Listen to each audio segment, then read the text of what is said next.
Hi guys, welcome to my coffee show. My name is Jack, and today I will review my Eureka Oro single dose grinder. Yes, you've seen it on this program before many times. I got it in the middle of December. I pre-ordered long time before. So all that waiting, anticipation, and then I probably was one of the first people on the YouTube who actually got the hands on the real model, not the pre-production model. But today I will try to combine all the things that I have learned using this grinder for what, 6, 7 weeks, and I will try to answer the question: is it worth buying? Should you buy it, and will you enjoy it? Because that's the most important thing. So I will quickly show you how it looks like, and I will tell you a few things that I like about it, and I will also mention those few things that I'm not too happy about it. Now, in the description I will put links to my previous videos, so you can see my almost like my road to discovery of this grinder. So if you're interested, click on them, and then you will see what I'm talking about. I will be referring to some of them during this video. And also, please click like if you like this video. Even if you don't like this video, also click like. And if you haven't, definitely subscribe. There's plenty more things coming. One of them being probably next month there will be a niche here, so we'll be comparing niche with Oro, and who knows what else, so guys, definitely subscribe. So let me take you to the grinder. So here we have Eureka Oro single dose grinder, and obviously that's subjective, but to me it looks amazing. I went for the white color. I'm happy. I'm happy with the way it looks. Obviously, that's the person I am. If I went for the white, now I kind of think maybe black would be better. But that's how the grinder looks like.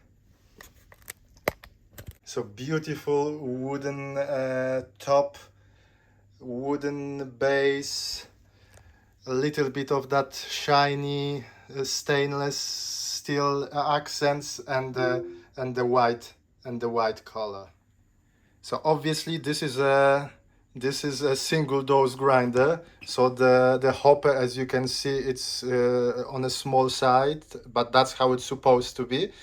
You can probably grind about 40 grams of coffee in it, and ideally you use the cup to grind into it. The cup itself, it's okay, it's nicely made.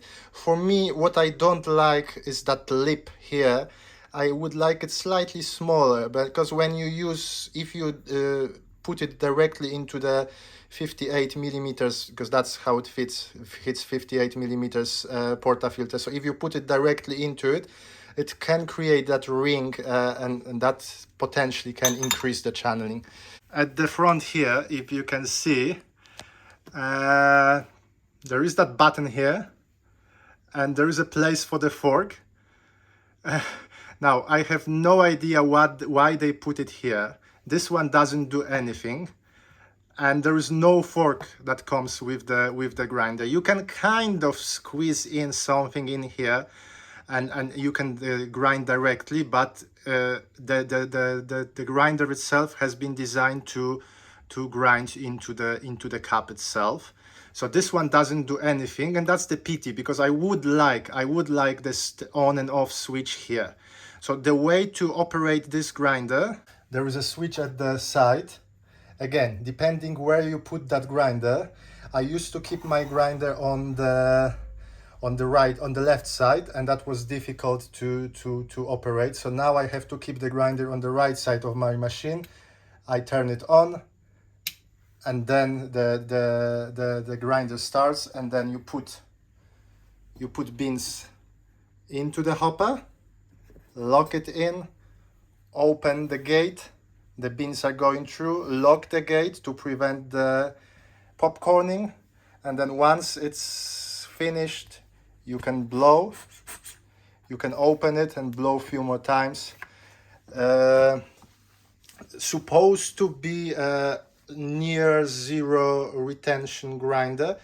In my experience, I would say about 0.2, unless you make big adjustments. If you make a big adjustments, then I would recommend to purge it a little bit, because you will either have too much or not enough, and that could be up to a gram of difference, which is a lot for the single dose grinder. But after purging it, it should be okay. Let's talk about the build a little bit more. A few things that I don't like. The plastic here feels cheap, but well, this is the plastic here. What else could I have? So the plastic here feels cheap. That rubber, it attracts, not sure if you can see, it attracts dirt, well, those the coffee dust. It's obviously, I can wash it from time to time, but it's really like a magnet for all the dust. Now it sits on okay-ish, yeah, but it's not very difficult. So it got kind of a groove here, not too deep. And yeah, it does its job, but every now and then, especially if you push it, it can come off quickly. So nice Eureka logo. There is a screw underneath, by the way. Now here there is a screw to attach the hopper. You don't really need it, but there is a screw to attach the hopper. And it was working kind of okay until one day I wanted to clean up the burrs inside, so I open up the grinder, and then that screw doesn't want to lock anymore. Not an issue, not a big issue, but something that I've noticed, and I heard from people who mentioned the same. You've got a very nice, thick, long cable, electric wire. Unfortunately, you cannot hide it inside, so you have that long wire somewhere behind. With the niche, you have that wire that can come inside. This one does not. There is always some static, especially when you use the bellows. So there will be some flying dusts of coffee, and it goes everywhere. I mean, it took me like 10 minutes to polish it for this video, and each video I record, I have to spend time. And there are still, you see, there is a dust here, dust in the corner. So if that's something that bothers you, I don't really care. But if that's something that bothers you, maybe go for the black. You won't see it. So you've got a nice wooden stand. Again, that wood here, very light, looks okay, looks amazing, but it feels cheap. This one slightly heavier, and it sits on those plastic legs, and it does its job. Now this, some people complain this is too big, doesn't, well, I don't know, it looks okay. Why they made it so heavy? I think because one issue, and I will talk about it, one issue with this grinder is that it vibrates a little bit more than you would expect. But let's talk about the adjustments first. So nice big knob to change the grind settings, and I love this Eureka logo on top. The golden accents, nice, yeah. Gold, I like gold. But with my previous Eureka Specialita, again, there is a video when I compare both of them.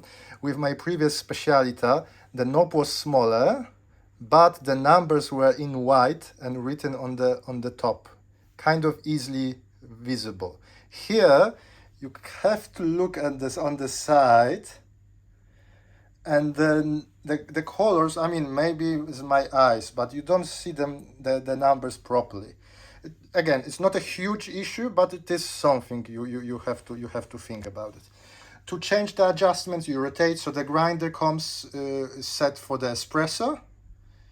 If you want to grind coarse, you have to do the multiple turns of the knob. Some people complain that this bit here to open the gate, it's sharp. I don't find it sharp. I find it okay, but my skin is thick, so maybe that's why. Sometimes the bean can get stuck somewhere here. So what I do after I finish blowing it with the gate closed, I open it and I do few more blows just to get rid of the, if there is something stuck there. But as I said, the retention is it's pretty minimal. So I'm happy with that. So what I like about this grinder, the look, it looks amazing. And that's I mean, that's the big thing for me, because I'm really in love with the look. I'm really in love with the look. And so that's the first thing. And the second thing, also extremely important for me, it makes delicious shot of espressos. It grinds fast, and the espresso shots are full of body, but also full of clarity. More clarity than I had with Eureka Specialita. Now, few things that I don't like.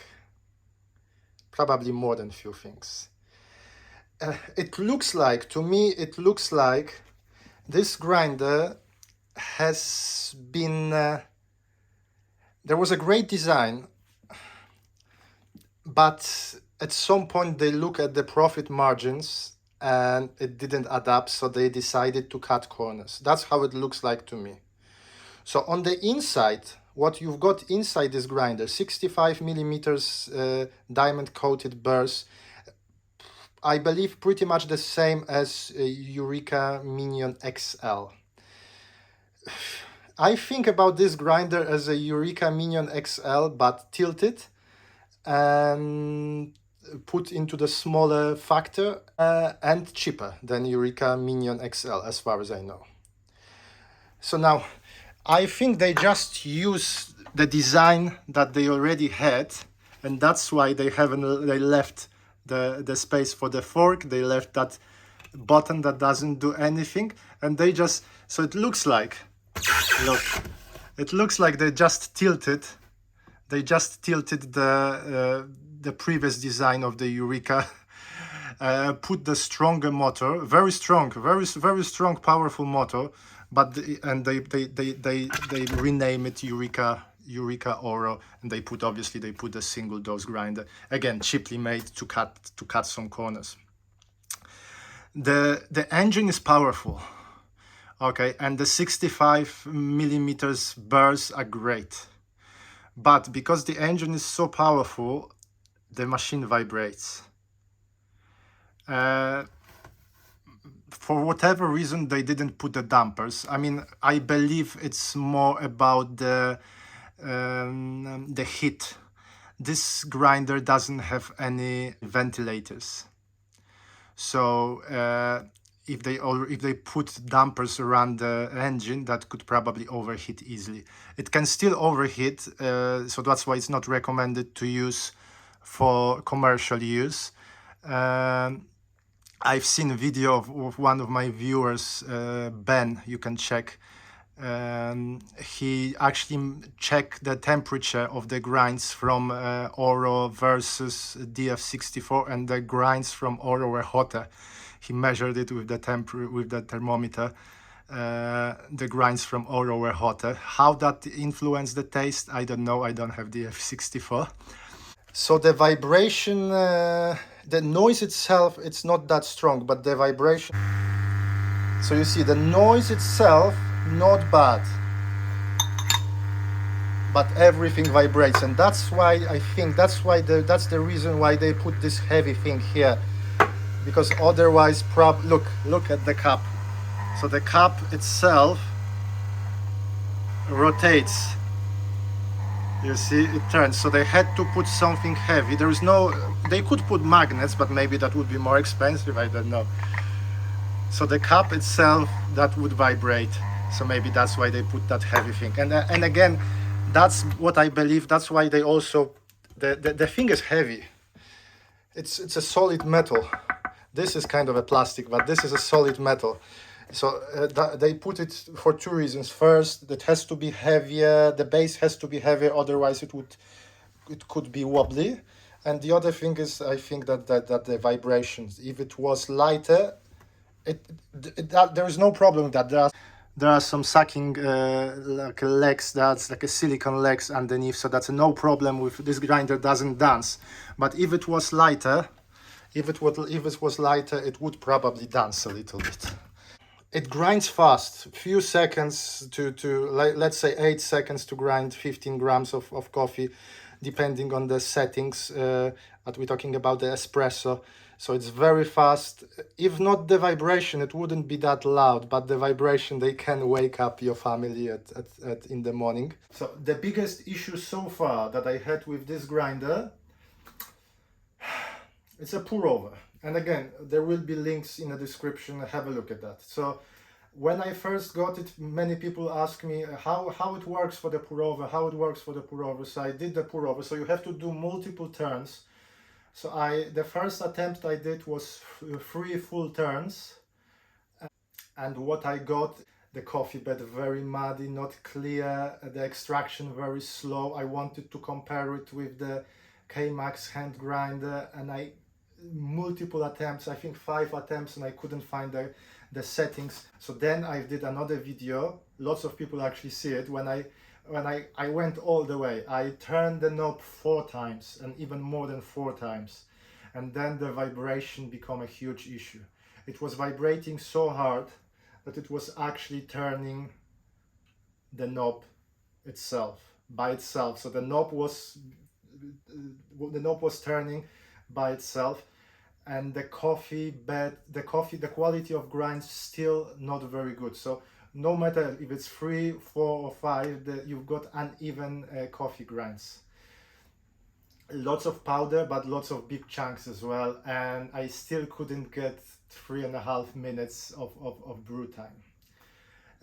So one of my viewers, Rick, I think, if I don't remember names correctly, but let's say it was Rick. If not a Rick, I apologize if it was a different name. But Rick mentioned that he doesn't have any issues with grinding for pour over. I asked him about his settings. He said he does about 2.5 full turns for the pour over. So I did it yesterday, and still it took 6 minutes, and I was stirring the coffee, you know, it's swirling it, stirring it. It still didn't come out quick enough. I mean, what do you think? 6.5 minutes for the pour over, 15 grams of coffee in, 220 grams of coffee out. That's probably on the long side. Maybe if you do a bigger batches, maybe that water pushes the liquid faster. I don't know, but with the single cup pour over, 6 minutes, that's too long. But the result yesterday, by the way, since I bought my electric kettle with the temperature control, I'm getting much better pour overs. So you can see the unboxing in one of my previous videos. So the results, the coffee cup was okay-ish. You got a beverage, yeah, but it's that especially if you're a pour over connoisseur. And now we're getting to the point. If you are a pour over connoisseur, this is not, as it stands, this is not a pour over grinder. This is a great espresso grinder, and I love to use it. I don't have issues with the bellow, although it feels a little bit on a cheap side. They cut some corners here and there, and I know they did.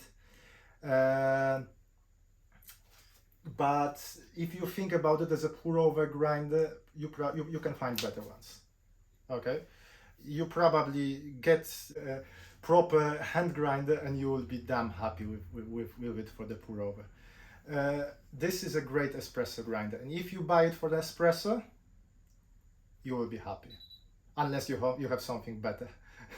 But you will be happy if you compare it with the 65 millimeter flat burrs of other companies. You will be happy with this one. You will be happy. Unfortunately, you cannot upgrade the burrs. So with the DF64, you can get those fancy SSP or whatever. I don't even know. Never tried them, but you can get those fancy burrs. With this one, you stack with whatever is inside. Some people said you can modify it to put some other burr sets, but I don't even know how to open it properly. There is also, by the way, I've seen on the video there is a way to fix the screw issue, the spring issue here, so you can the grinds for Pullover can be more consistent. I tried it once. I didn't have proper tools. I bought some tools. The certain screws on the underneath are very difficult to get in, so maybe I will try it again. I don't know. I'm happy with the way it is. Why they cut corners? Well, obviously to cut costs. Yeah. Most of the grinders, and think about it, DF64 obviously it's made in China. Yeah, yeah, definitely.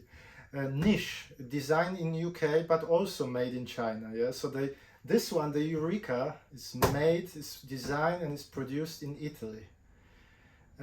So that probably adds up to the costs. If you're in love with the Eureka line, you will love this one. If, on the other hand, you were waiting for the perfection, and there's been lots of hype about this grinder. I've seen the papers they produce, how many times this one is better than Niche, how many times this one is better than DF64, before anybody really had a chance to test the real product. It's been postponed so many times. We were waiting for something amazing, and we've got a very good grinder.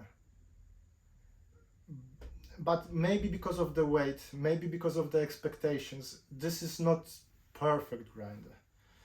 Now, 500 pounds, that's a lot of money.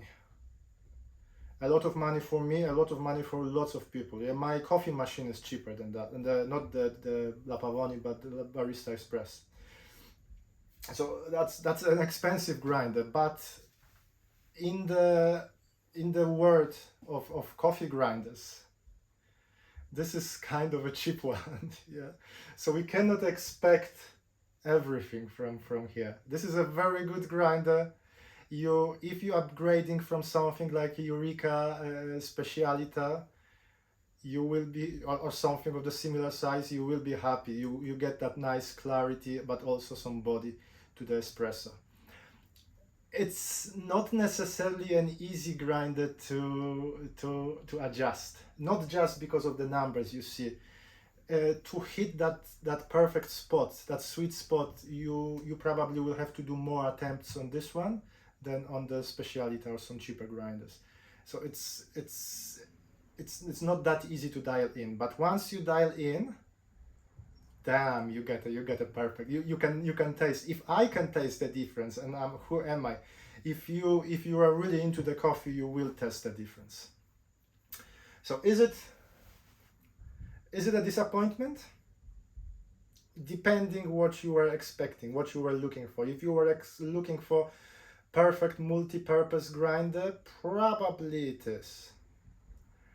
If you are looking for something that works kind of similar to DF64 but looks better, then you will be happy with that. Niche, I don't know. I will be comparing it as soon as I get it. I will be comparing it with Niche, but there are two different burr sets.